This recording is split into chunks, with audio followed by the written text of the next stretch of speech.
Ang kababata kong si Andrea ay isang babaeng may malamig na anyo ngunit madalas umiyak. Mayroon siyang listahan ng maliliit na pangarap na palagi niyang itinatago. Ang nilalaman nito, sa tuwing binabasa ko, ay nagpapatawa at nagpapaiyak sa akin ng sabay. Una, magsumikap na kumita ng kaunting baon. Pangalawa, gamitin ang maliit na perang iyon para pakasalan ang lalaking labis niyang minamahal. Pagdating ng kolehiyo sa Universidad ng Pilipinas, ilang beses ko siyang hinikayat na ligawan ng campus heartthrob. Pero nagtatago lang siya sa ilalim ng kumot. Ang mga matay basa ng luha habang nakatingin sa akin. Umiiyak at sinisisi akong inaapi ko siya. Kalaunan ko lang napagtanto na ako pala ang mahal niya. Si Andrea, o Andrea Torres sa buong pangalan, ay isang magandang babae na may malamig na tindig, matalino at dalisay. Sa musika, napakatalas ng kanyang pandinig. Madalas siyang tawaging, malamig na bulaklak, maganda ngunit mahirap abutin. Ito'y dahil napakadalang niyang magsalita at laging may distansya. Ang kanyang mga kaibigan ay mabibilang lang sa daliri. Simpleng buhay, bahay-eskwela, music class, tapos bahay ulit. Bihira ang may pagkakataong makalapit sa kanya. Ang mga lalaking may gusto sa kanya ay nagpapadala lang ng love letters. Hindi niya binabasa. Tahimik lang na kinukuha ang cellphone. Tina-type ang ilang salitang paumanhin. Wala pa akong balak makipag-date. Tapos ay tatalikod at aalis. Iiwan ng isang lalaking tulala at nalilito. Minsan nang tinanong ako ng mga kaibigan ko, paano mo nalapitan ang ganyang kalamag na babae? Kayo ba talaga? O baka one-sided love lang yan? Ngumingiti lang ako at hindi sumasagot. Hindi nila alam na si Andrea, ang malamig na babaeng iyon. Kapag kasama ako ay walang tigil sa kadadaldal. Napakasigla. Gabi-gabi, nagte-text siya sa akin ng, "Good night, Daniel." Magkakilala na kami ni Andrea mula pa noong kindergarten sa Street, Scholastic Ace College. Ang nanay ko at ang nanay niya ay matalik na magkaibigan. Ang tatay ko at ang tatay niya ay matagal ng business partners. Magkatapat lang ang aming mga bahay sa Forbes Park. Noong bata pa siya, iyakin na talaga. Magkasama kami buong araw. Halos hindi naghihiwalay. Tinutulungan niya akong itulak ang duyan. Naglalaro kami ng bahay-bahayan. Gumagawa kami ng sandcastle sa playground ng condominium. Sa tuwing nagagalit ako sa kanya, sinasabi ko, "Ayoko nang makipaglaro sa iyo." Yumuyuko siya. Ang malalaki niyang mga mata ay namumula. Napakakaawa tingnan. Tapos, kailangan pa niyang suyuin ako. Dahan-daang hinihimas ang mukha ko. "Sige na, Daniel. Pwede ba akong maging asawa mo?" Ang mga mata niya ay basa at kumikinang. Taimtim na nakatingin sa hawak kong wig na uso noon. Nakikipagtawaran. "Pwede ba, Daniel?" Kapag tumango ako at sumaya ang mukha ko, ngingiti na rin siya ng masaya. Ang pinakamatinding iyak ni Andrea ay noong grade 1 kami. Kinailangang lumipat ng bahay ang pamilya ko. Mahina ang lola ko, at walang elevator ang apartment namin. Kaya nagdesisyon sina mama at papa na lumipat mula sa 7th floor pababa sa 1st floor. Sa parehong building pa rin. Pero magkaibang palapag. Hindi ko alam kung sino ang nagsabi sa kanya. Noong araw na iyon, tumakbo siya sa bahay namin. Hinaranggan ang pinto. Umiiyak na parang bata. "Makakalimutan mo na ako, di ba?" Natulala ako. Nasa iisang building pa rin naman kami. Ano naman ang ikalulungkot doon? Hindi pa ako tapos magsalita. Inalo na niya ang sarili niya. "Okay lang. Ako na lang ang bababa para hanapin ka."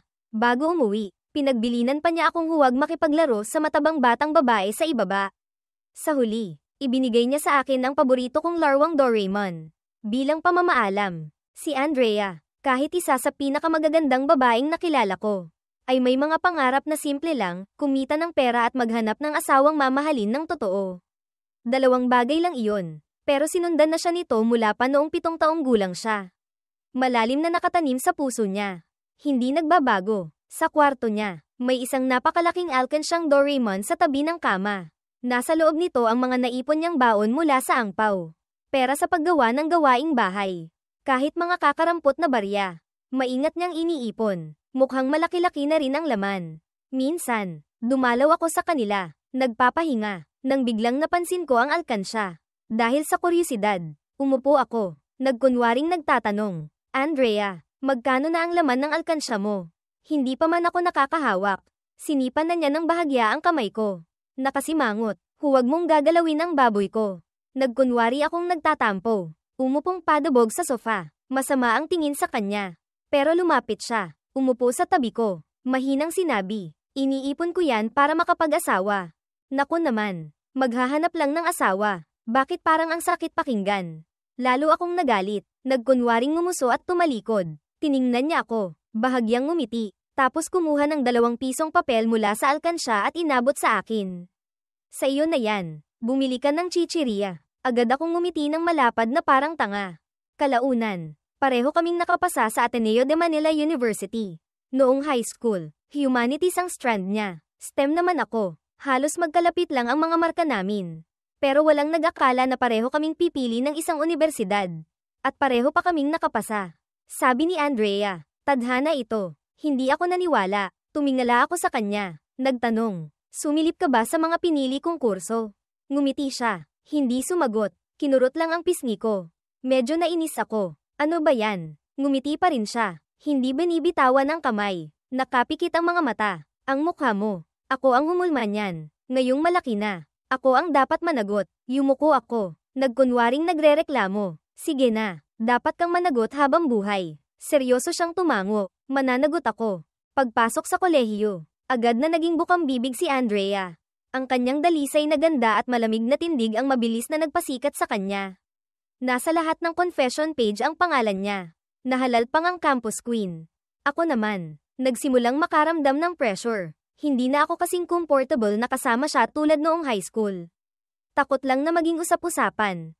Magaling siyang tumugtog. Sa tuwing may performance siya, laging puno ng fans ang venue. Isang araw, nakahiga ako sa dorm. Nag-scroll ng videos. Nang biglang nagkagulo ang mga kaibigan ko. Oy, mukhang nililigawan ni campus queen Andrea si James. Ang heartthrob ng College of Fine Arts. Si James ay sikat na gwapo. Gitarista ng banda. At kilala sa angking kakisigan. Marami ring nagsiship sa kanila sa confession page. Ipinakita nila sa akin ang cellphone. Sa litrato, katatapos lang ng performance ni Andrea. Katabi si James. Pareho silang nakangiti sa ilalim ng ilaw ng entablado. Tinutulungan siya ni James na ayusin ang mga instrumento.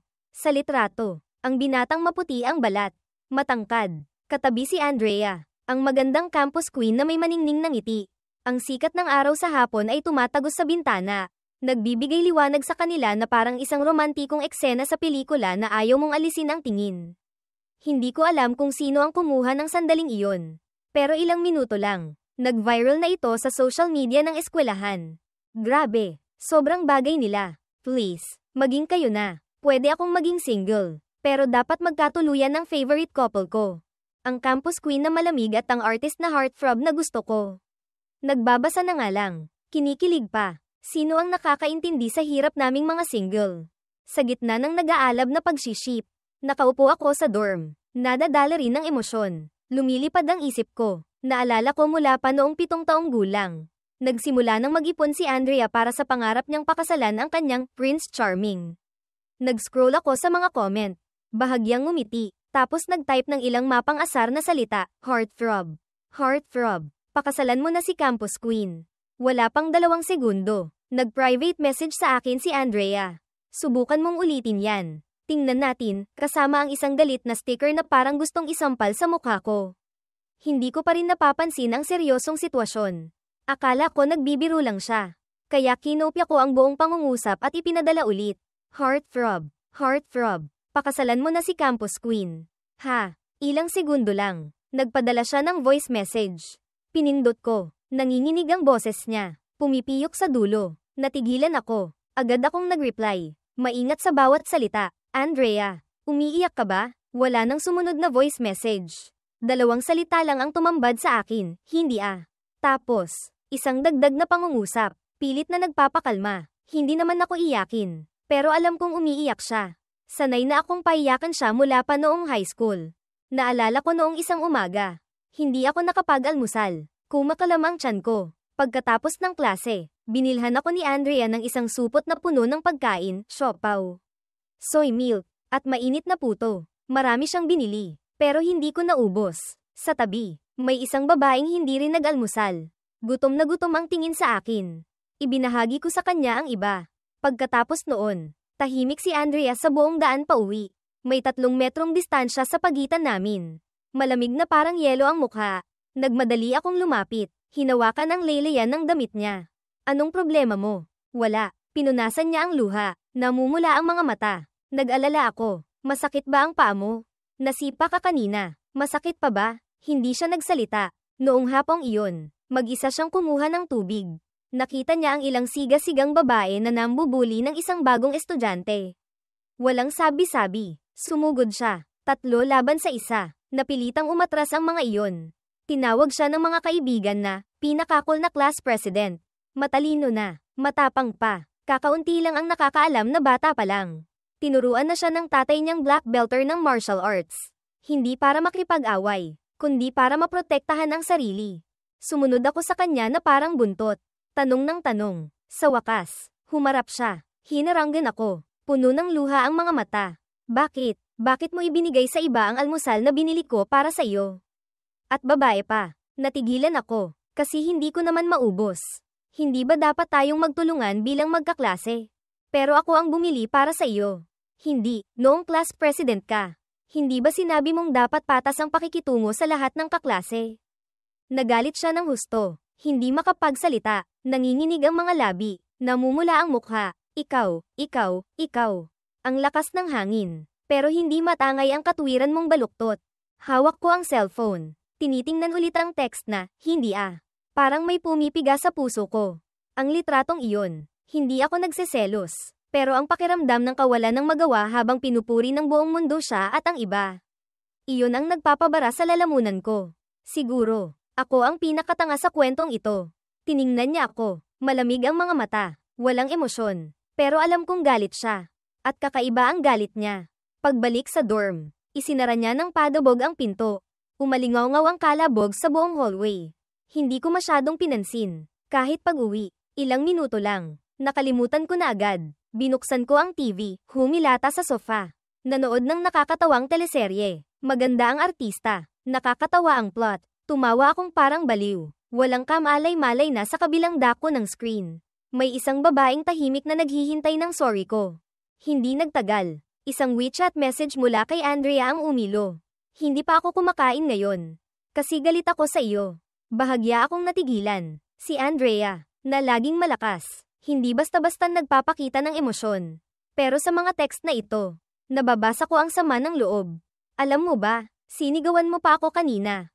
Agad akong tumutol. Hindi kita sinigawan. Medyo malakas lang ang boses ko. Agad siyang nagpadala ng voice message. Paos ang boses. Medyo garalgal. Pero may pamilyar na tamis pa rin. Hindi mo ba ako susuyuin? Pagkarinig ko noon, natigilan ako. Wala nang duda. Galit talaga si Andrea. Hindi siya galit dahil sa maliit na bagay. Kundi dahil hindi ko naiintindihan ang nararamdaman niya. Ilang minuto pa. Isa pang text ang dumating. Hindi nakita si Sebayan umuwi ngayon. Sinabihan ko na ang driver sa bahay na ihatid ka. Natigilan ako. Kahit pareho kaming taga Metro Manila. Iisang lungsod. Iisang lugar. Mga 20 minuto lang ang biyahe. Ang pakiramdam ng layo ay parang mula sa isang dulo ng lungsod hanggang sa kabilang dulo. Noong nakaraang weekend, bumulong pa siya. Sa Biyernes, dadalhin kita sa isang lugar.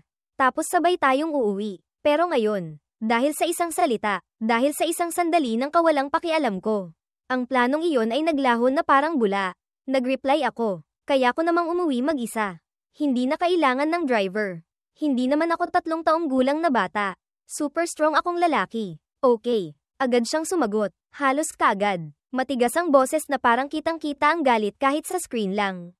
Nandyan na ang driver. Huwag ka nang makulit. Delikado sa daan. Naku naman. Kahit galit, hindi pa rin niya nakakalimutang mag-alala para sa akin. Sa huli, sumunod na lang ako. Sumakay sa kotse ng driver nila. Pagdating sa tapat ng bahay, kukunin ko pa lang ang susi. Hindi pa naikakabit sa pinto. Biglang bumukas ito mula sa loob. Lumitaw si mama na napakaseryoso ang mukha. Hinailan niya ako papasok. Tiningnan akong parang gumawa ng malaking kasalanan. Bakit mo na naman pinaiyak si Andrea? Hindi ko pa naiintindihan ang nangyayari. Daldal na si mama. Hindi mo alam. Pagdating niya sa bahay, humagulgol na. Maga ang mga mata na parang 2 walnut. Nang makita ako, pilit pa siyang ngumiti. Yumukod ng magalang. Tinanong pa ako kung kumain na ako. Ang sakit sa dibdib tingnan. Ha, wala akong ginawa. Mas inosente pa ako kay Andrea. Bakit hindi niyo muna ako tanungin? Sigurado na kayong ako ang nagpaiyak sa kanya. Nag-cross ng braso si mama. Matatag ang boses. Sa mundong ito, sino pa ba ang may kakayahang gawin yan kundi ikaw? Natahimik ako. Sabi ng papa mo. Sabay tulak sa akin palabas ng pinto. Wala ang mga magulang niya sa bahay. Paano kung mag-isa lang siya doon at mamatay sa kaiiyak? Nanlaki ang mga mata ko. May namamatay ba sa kaiiyak? Ma, sinaman niya ako ng tingin. Huwag ka ng maraming Saturday. Pumunta ka na doon agad. Itinulak ako palabas ng bahay na parang kriminal. Naku naman, sino ba talaga ang tunay na anak ni Mama? Nagbuntong hininga ako, pero pumunta pa rin sa bahay ni Andrea. Kumatok ako sandali, walang sumasagot, kaya pinasok ko na lang ang passcode ng pinto. Matagal na naming alam ang isa't isa. Ganoon na kami kalapit, pati security password. Alam namin. Itinulak ko ang pinto. Pumasok, tahimik sa loob. Maririnig mo ang pagbagsak ng karayom. Ang pinto ng kwarto ni Andrea ay bahagyang nakaawang. Sapat lang ang siwang para makita ko ang maliit niyang anyo sa kama. Nakabaluktot siyang parang maliit na pusa na prinoprotektahan ang sarili sa buong mundo. Balot ng kumot ang ulo. Ilang hibla lang ng malambot na buhok ang nakalabas. Mula sa loob ng kwarto, may naririnig akong mahinang hikbi. Pabugso-bugso. Parang pinipigilan niyang lumabas ang luha. Nakatayo ako sa labas ng pinto. Dahan-daang kumatok ng 2 beses. Andrea. Walang sagot. Mas hininaan ko ang boses. Na parang natatakot akong gisingin ng isang marupok na panaginip. Pwede ba akong pumasok? Tahimik pa rin. Bahagya akong bumantong hininga. Nagkunwaring si Suko. Sige, uuwi na ako. Akala ko, magpapatuloy siyang manahimik. Pero isang mahinang boses ang narinig ko mula sa ilalim ng kumot. Pasok. Pumasok ako. Umupo sa gilid ng kama. Sa harap ko, isang kuting na nakabaluktot, nakatalikod sa akin. Balot pa rin ng kumot ang ulo. Na parang hindi karapat-dapat makita ng buong mundo ang mga mata niya ngayon. Hindi ko mapigil ang mapangiti ng bahagya.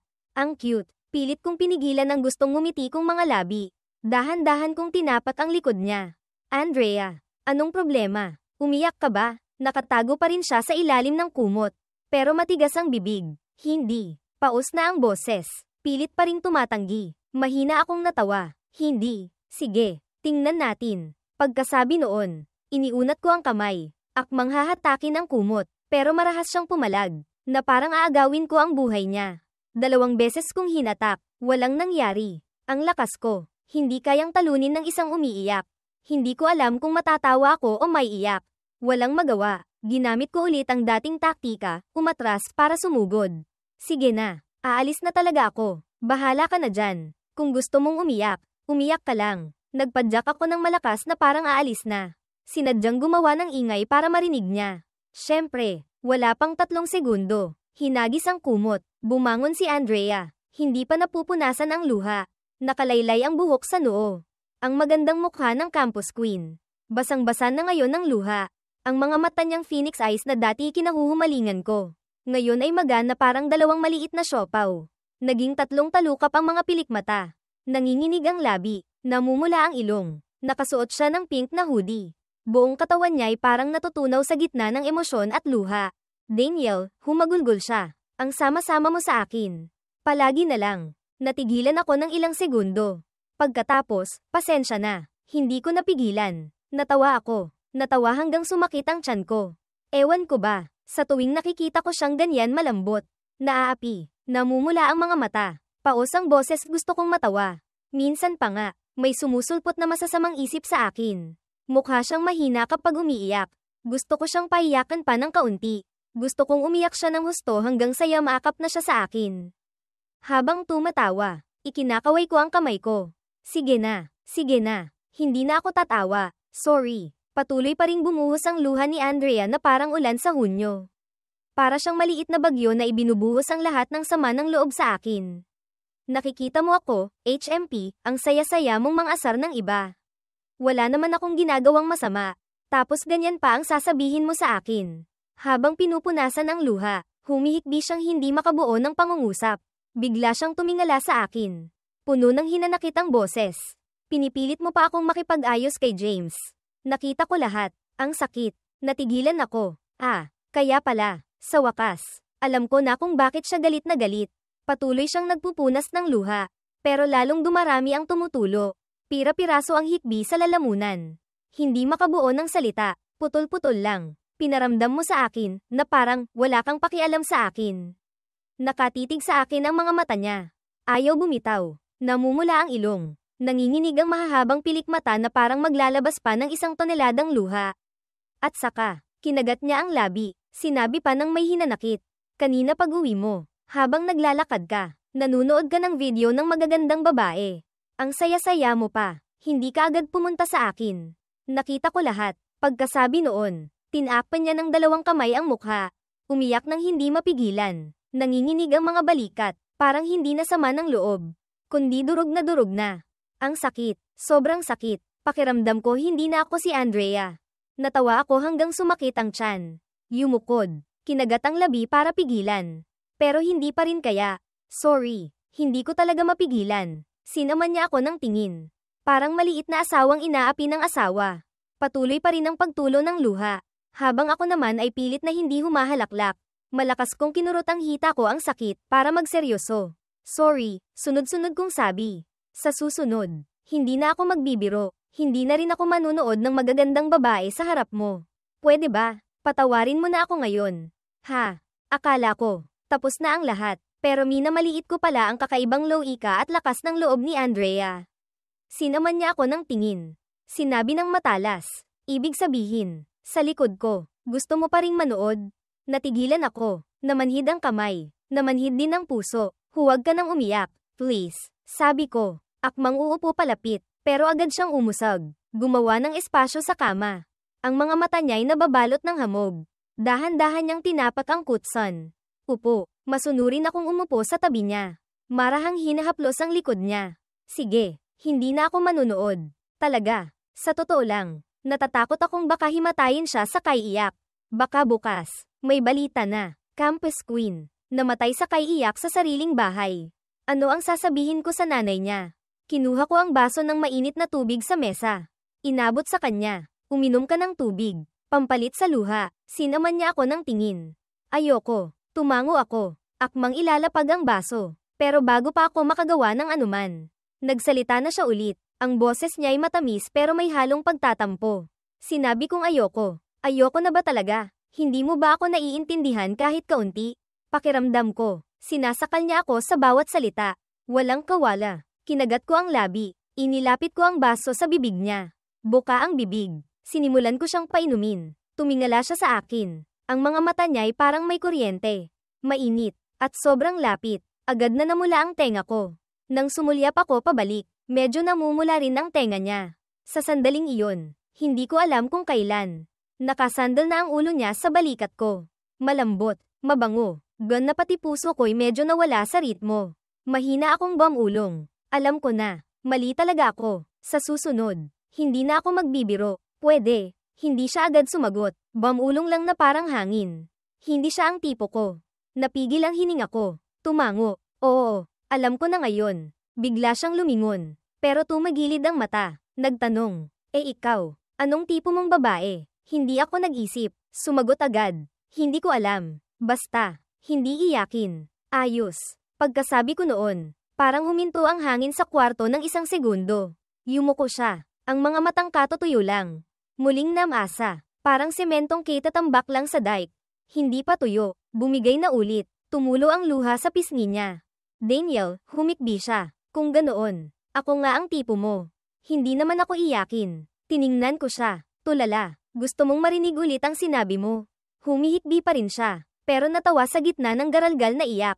Matapang. Daniel, tumingala siya. Sa unang pagkakataon, tiningnan niya ako ng ganito kaseryoso. Pwede mo ba akong magustuhan? Natigilan ako. Naku naman. Nagtatapat ba siya sa akin? Ako pa naman yung tipo ng taong madaling mag-isip ng kung ano-ano. Nang marinig ko siyang magtanong ng ganoon, namula ang mukha ko mula tenga hanggang leeg. Isang mainit na agos ang umakyat sa tuktok ng ulo ko. Nakakahiya. Mabilis akong nag-iba ng usapan. Na parang tumatakas sa gyera.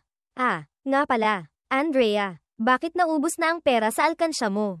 Noong huling punta ko sa kwarto mo, nakita ko pang halos umapaw na.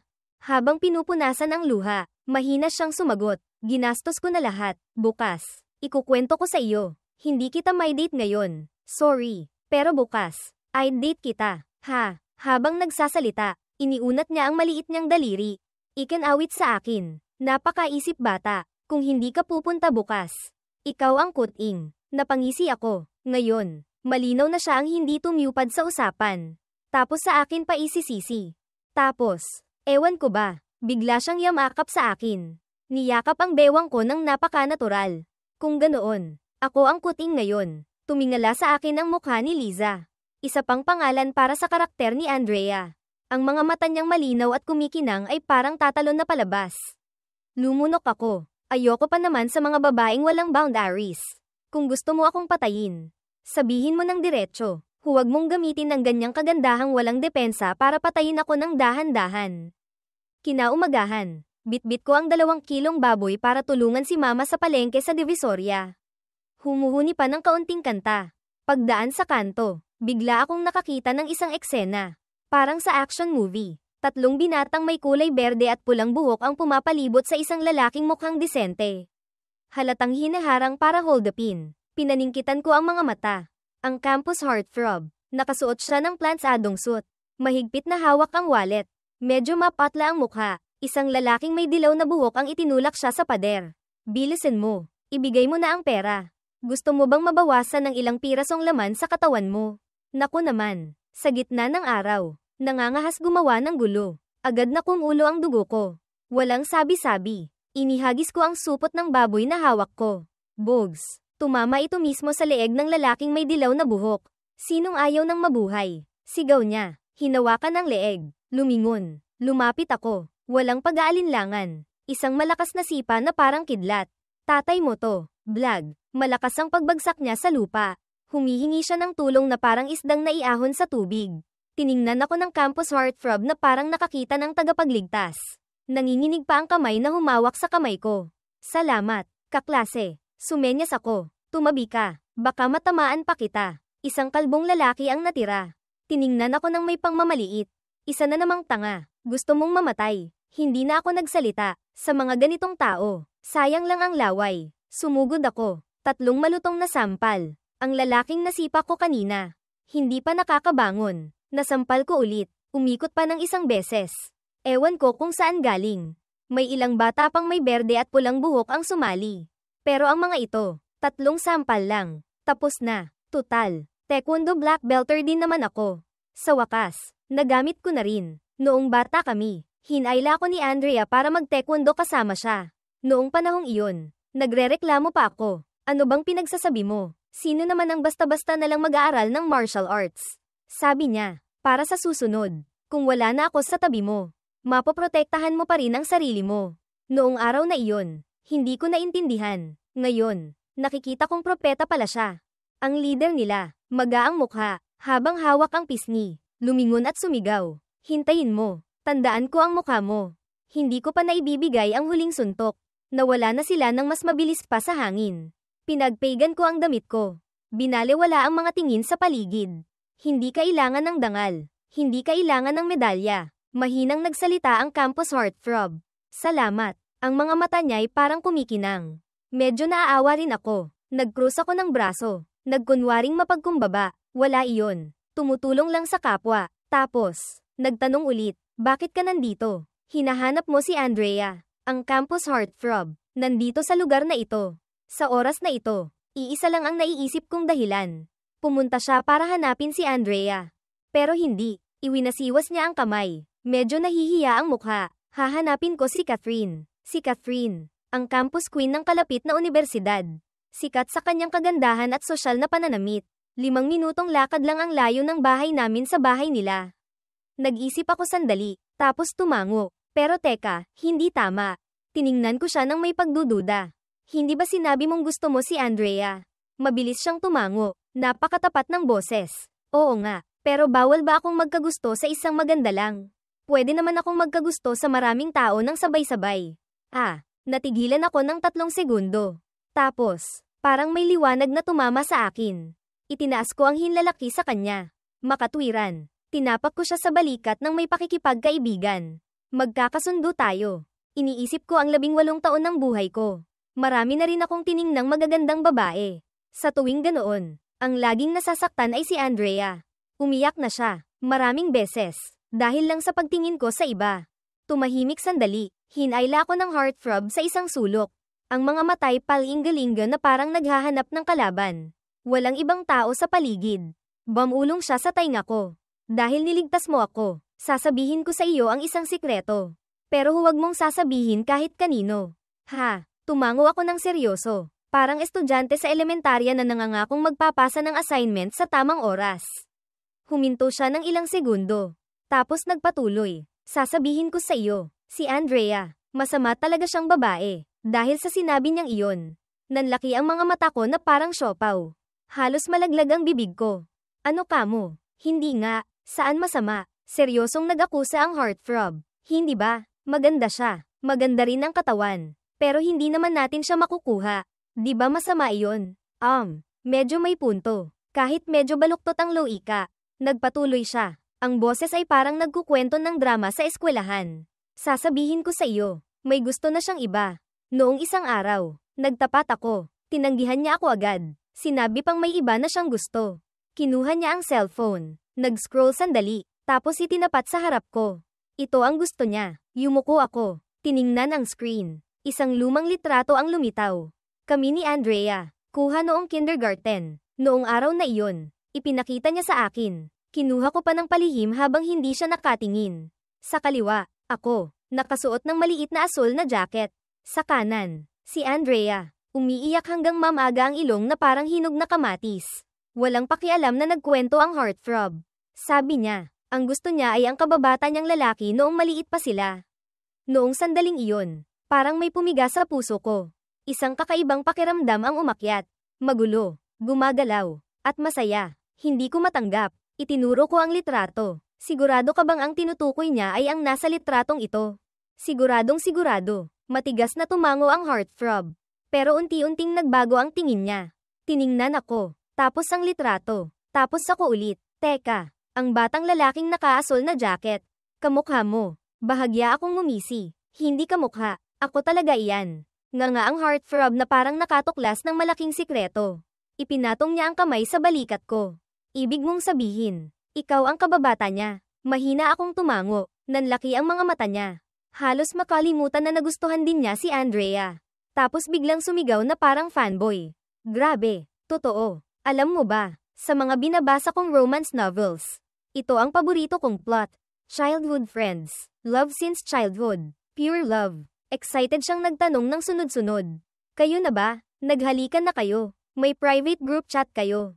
Isali mo ako. Hindi ko sasabihin kahit kanino. Mahigpit niyang hinawakan ng kamay ko. Puno ng emosyon. Pwede ba akong magbayad para mapanood kayong magmahalan? Habang nagsasalita ang heartthrob, hinihigpitan niya ang hawak sa kamay ko. Ang mga matay kumikinang na parang naglalaman ng buong galaxy. Kalma ka lang, heartthrob. Pinagpawisan ako. Sa ngayon, magkaibigan pa lang kami. Imposible. Mas excited pa siya kaysa sa nanalo sa loto. Nagniningning ang mga mata. Puno ng emosyon ang boses. Kung ganoon, mas tama. Ito nga yung tipo ng one-sided love sa pagitan ng mga magkababata na parang sa nobela. Grabe, nabubuhay ka sa comics nang hindi mo alam. Napapikit ako. Walang magawang tiningnan siyang sumasayaw-sayaw. Pero sa kaibuturan ng puso ko, hindi ko kayang tumutol dahil tama ang mga sinasabi niya. Gusto ko na rin si Andrea. Matagal na. Hindi ko na maalala kung kailan nagsimula. Hindi love at first sight. Hindi isang tingin lang ay tinamaan na. Kundi, isang damdaming dahan-daang umusbong. Unti-unti, sa paglipas ng mga taon ng kabataan. Ako, isang taong hindi naniniwala sa biglaang pag-ibig, ay unti-unting minahal siya ng ganoon. 2 beses lumipat ang pamilya namin. Mula sa silangan hanggang sa kanluran ng lungsod. Pero gaano man kalayo, tuwing weekend, nilalakad pa rin ni Andrea ang buong distansya para lang bumili ng siopaw ni Aling Nena sa dating kanto. Dahil lang gusto ko, sa tuwing darating siya, hingal na hingal, puno ng luha ang mga mata. Gusto mo kasing kumain. Basta gusto mo, okay lang. Lagi niyang sinasabi iyon, kahit pagod na ang mga paa niya.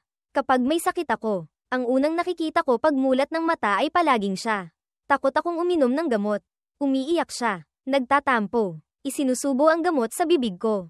Inumin mo na, para gumaling ka. Ayokong malungkot siya, kaya masunurin akong lumulunok. Napakaraming alaala, masaya, malungkot, tila sa bawat mahalagang yugto ng buhay ko. Laging nandoon ang anino ni Andrea. Paano ko siya hindi magugustuhan? Ayoko pa namang makakita ng babaeng umiiyak. Pero ang mga luha niya lang ang nagpapayanig sa puso ko. Noong gabing iyon, kumain ako ng wala sa sarili. Tapos pumunta sa eskwelahan na parang naglalakad sa panaginip. Nag-text si Andrea, puntahan mo ako sa resting room. Naghahanda ako para sa malaking performance. Siya ang bida, kumakanta, sumasayaw, ensayo araw at gabi. Pumunta ako, kumatok. Andrea, nandyan ka ba? Pasok. Ang malinaw na boses mula sa loob ang biglang nagpatibok ng mabilis sa puso ko. Binuksan ko ang pinto, pumasok, at sa sumunod na segundo, parang natigilan ako. Katatapos lang magbihis ni Andrea ng costume para sa performance. Isang puting-puting bestida na lagpas tuhod, puting medyas, at maayos na nakatali ang buhok. Lumingon siya. Ang dilaw na ilaw ay tumama sa maputi niyang balat. Nagmukha siyang kumikinang. Masyadong mapanganib ang gandang iyon. Anong tinitingnan mo? Nakapamiaywang siya. Kumikinang ang mga mata. Nakanguso ang bibig. Tulala ka na dyan. Lumunok ako. Nauutal. Wawala. Sa isip ko, isang bahagi ang sumisigaw. Ang ganda ng katawan niya. Teka, Daniel. Dumudugo na naman ang ilong mo. Ang sigaw ni Andrea ang nagpabalik sa akin sa realidad. Hinawakan ko ang ilong ko, dugo nga.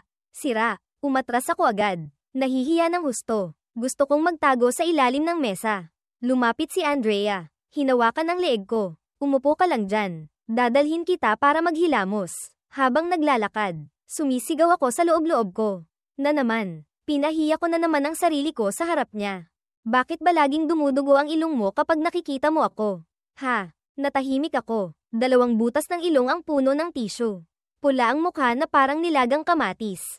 Anong tawag dito? Ito ang tinatawag na pag-ibig na walang magawa. Dahil sobrang ganda niya, hindi ko na makontrol ang sarili ko.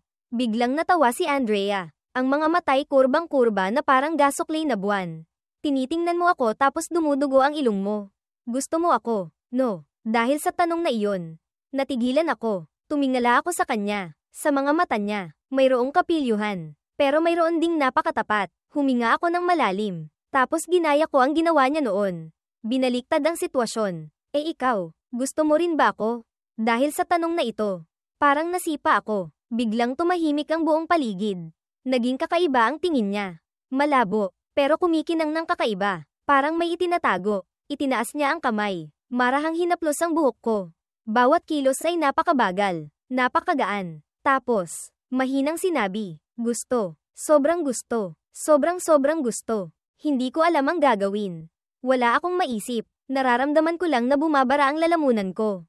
Gusto mo pala ako. Bakit hindi mo sinabi noon pa?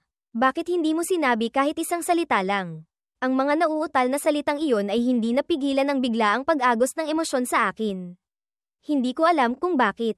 Pero tumulo ang luha ko. Sunod-sunod. Dapat sana. Kalmado ko siyang tiningnan. Pero bakit ngayon? Pakiramdam ko. Ang dami kong pinalampas. Siguro. Matagal ko na siyang minahal. Bakit ko hinayaang lumayo ng ganito ang lahat? Huwag ka nang umiyak. Narinig ko ang boses ni Andrea, pero may lamang at kahinahunan. Pinunasan niya ang luha ko, pero wala siyang masabi. Niyakap lang niya ako ng mas mahigpit. Tumingala ako sa kanya. Garalgal ang boses. Naghanda ka na ba ng kwarto para sa kasal natin? Bahagyang ngumiti si Andrea. Medyo yumuko. Opo, ginamit ko ang perang naipon ko mula pa noong kindergarten para bumili ng bahay para sa atin. Sa tapat mismo ng Manila Bay. Ang paborito mong lugar. Pagbukas ng kurtina, makikita ang malawak na asol na dagat. Nagulat ako ng husto. Hindi makapagsalita. Nagpatuloy si Andrea. Plano ko sanang magtapat sa iyo doon kahapon. Pero nagalit ako sa iyo kaya hindi ko nagawa. Pero alam mo ba, bumili pa ako ng isang bulaklak para sa iyo. Isa lang. Kasi alam kong ayaw mo ng maraming bulaklak. Hindi ko na napigilan. Isa na namang patak ng luha ang tumulo.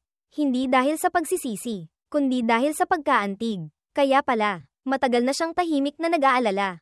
Naghahanda para sa kinabukasan namin. Ginawa mo lahat ng iyon. Huwag ka nang umiyak. Bahagyang ngumiti si Andrea. Kung hindi ka pa pumapayag, magpapatuloy akong manligaw. Siguradong liligawan kita habang buhay. Dahil sa sinabi niyang iyon. Lumakas ang tibok ng puso ko. Itinaas ko ang kamay para panasan ang luha. Pero hindi pa rin mapigilan ang pag-iyak dahil sa nag-uumapaw na emosyon sa akin. Ang mga babaeng iyon, hindi ba tumakbo dahil sa iyo? Ang salitang iyon ay lumabas sa bibig ko. May kaunting selos sa puso ko, pero puno rin ng pagmamahal. Tahimik lang si Andrea. Tapos niyakap niya ako ng mahigpit. Nagseselos ako. At bigla, isang malakas na ingay mula sa pinto ang gamulat sa amin. Ang mga kasamahan ni Andrea. Kapitan, ang victory party. Hindi ka ba talaga pupunta?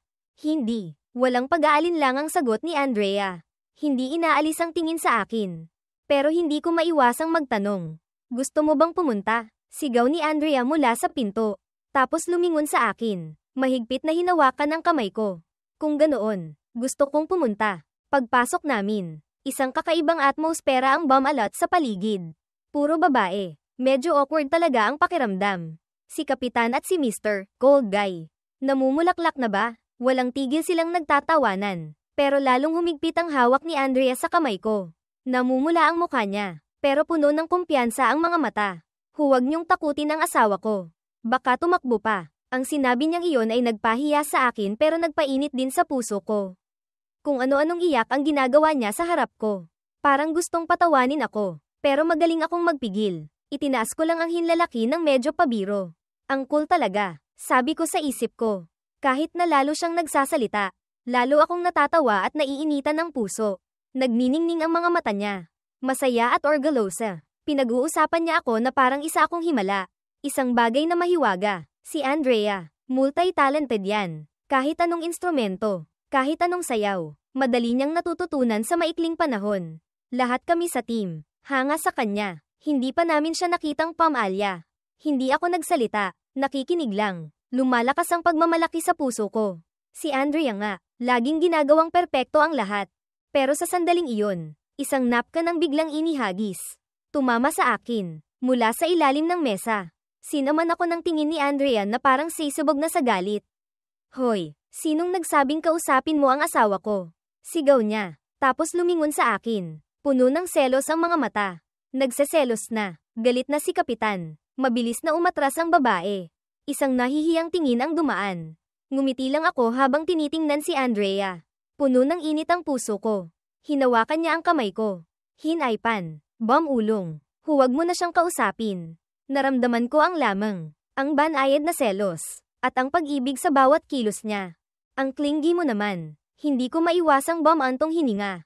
Hinigpitan ng hawak sa kamay niya. Marahang hinimas ang pagitan ng hinlalaki at hintuturo niya.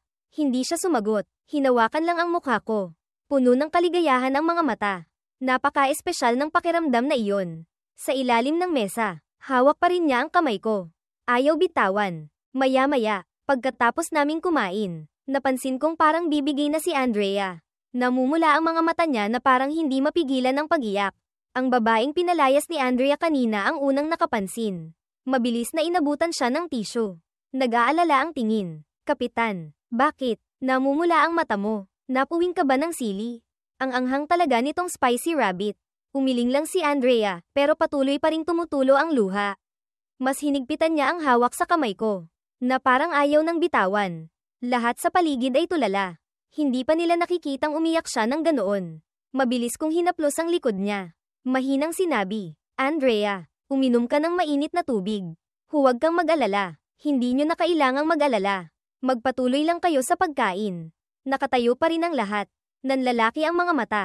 Hindi maintindihan ang nangyayari. Umiiyak pa rin si Andrea sa mga bisig ko. Gusto ko na lang siyang yakapin ng walang hanggan para hindi na siya lumuha pa. Pagkatapos ng party, dinala ako ni Andrea sa bagong bahay na binili niya. Ang buong team ay nakatayo sa gitna ng malamig na hangin. Walang nagsasalita. Pagpasok ko sa bahay, pakiramdam ko, pumasok ako sa isang larawang iginuhit ko mula pa noong bata ako. Lahat ay ayon sa imahinasyon ko. Parang isang panaginip. Ito nga ang bahay na matagal na naming pinapangarap. Isang bahay na may 3 kwarto, 2 sala, at isang study room na puno ng mga paborito kong libro. Mga nobelang syankya, mga akademikong libro, at mga libro sa kasaysayan. Lahat ay maayos na nakasalansan. Bawat genre ay nasa sariling palapag. Sa tabi ng estante ng libro, isang paso ng baby's breath. Ang paborito ko, ang master's bedroom ay may kama na may kumot at punda ng Doraemon. Tulad mismo ng mga panaginip ko noong bata pa ako. Ang litrato namin ni Andrea ay nakasabit sa ulunan ng kama, bilang patunay sa pag-ibig na aming binuo. At isa pang kwarto, Ang kwarto para sa aming magiging anak. Napangiti ako nang maisip iyon. Hinawakan ni Andrea ang kamay ko. Pumasok kami sa master's bedroom. Dahan-dahan niyang inangat ang kumot. Tapos tiningnan ako. Puno ng pag-ibig ang mga mata. Doraemon, magkakaroon ba talaga tayo ng ganito kasayang pamilya? Pagtingala ko, nakita ko ang litrato sa ulunan ng kama. Litrato namin ni Andrea iyon. Kuha pagkatapos ng college entrance exam. Dinala kami ng parehong pamilya sa Tagaytay. Nakatayo kami sa tabi ng Taal Lake. Magkasandal ang ulo. Hindi sinasadyang nakabuo ng isang sandaling hinding-hindi ko malilimutan. Noong araw na iyon, pinagalitan ko pa siya dahil hindi siya tumitingin sa camera habang kinukuhanan. Sa litratong iyon, nakangiti ako ng malapad, maningning sa harap ng camera. Si Andrea naman ay nakayuko, pero puno ng pagmamahal ang tingin sa akin. Ang ngiti niya'y matamis. Ang liwanag mula sa ngiting iyon ay parang kumakalat palabas ng frame. Ang pagmamahalan namin ay parang mainit na agos. Bumabalot sa buong paligid. Nakakagulat. Matagal na pala niya akong gusto. Ako lang ang tanga na ngayon lang napagtanto. Gusto mo ba? Biglang tanong ni Andrea. Sobra. Sagot ko. Garalgal ang boses. Sumisikip ang dibdib ko. Hindi ko na makayanan ang pakiramdam na ito. Isang pakiramdam na masaya at nakaaantig. Pakiramdam ko. Nasa isang panaginip ako. Ang mga hindi sinasadyang salita. Ang mga larawang iginuhit ko sa panaginip. Ang mga simpleng sandali. Malalim palang nakaukit sa puso niya. Nang mapansing medyo hindi ako okay. Agad na yamakap sa akin si Andrea. Mahigpit. Bakit ka na naman umiiyak? Bulong niya. Pinaiyak na naman kita. Hindi ko mapigilan ang pag-iyak dahil sa maliliit na bagay na ginagawa niya para sa akin.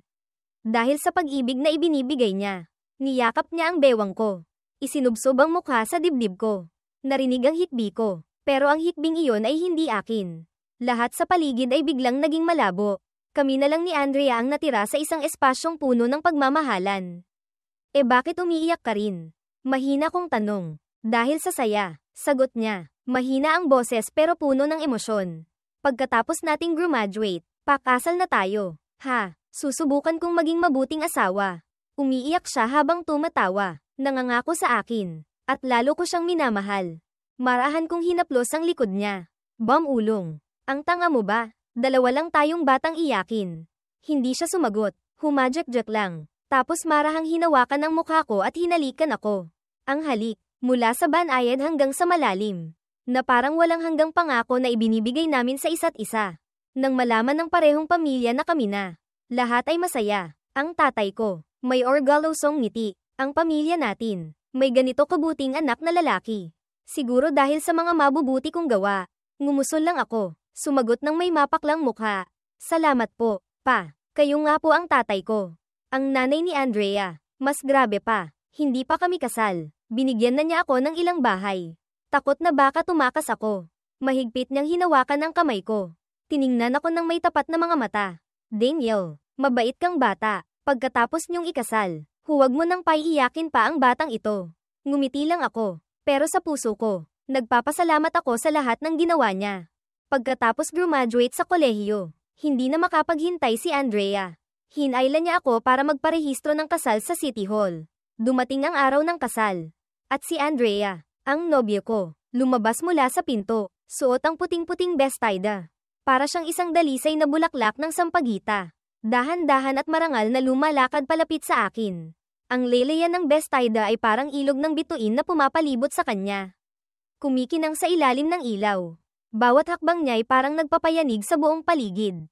Gusto ko na lang siyang titigan ng walang hanggan. Nagkatinginan kami ni Andrea, ngumiti, at bigla, naramdaman kong tumulo ang luha ko. Alam kong ang ngiting iyon ay bunga ng maraming taon ng paghihintay. Sa gitna ng malabong luha, parang nakikita ko ang maliit na si Andrea noong bata pa. Kumakawi sa akin. At napagtanto ko, swerte kami. Lagi kaming magkasama. Hindi kailanman nagkahiwalay. Kaya, prinsesa kong laging umiiyak. Gusto mo bang maging asawa ko? Ang luha niya ay tumulo, bumagsak sa lupa, humalo sa mga pagbati ng lahat sa paligid. At sa harap ng maraming tao, lumakad siya papunta sa mga bisig ko. Sinabi ang mga salitang hinintay niya ng mahigit 20 taon. Oo, pumapayag ako. At sa sandaling iyon, alam kong sa buhay na ito, sa wakas, natagpuan ko na siya.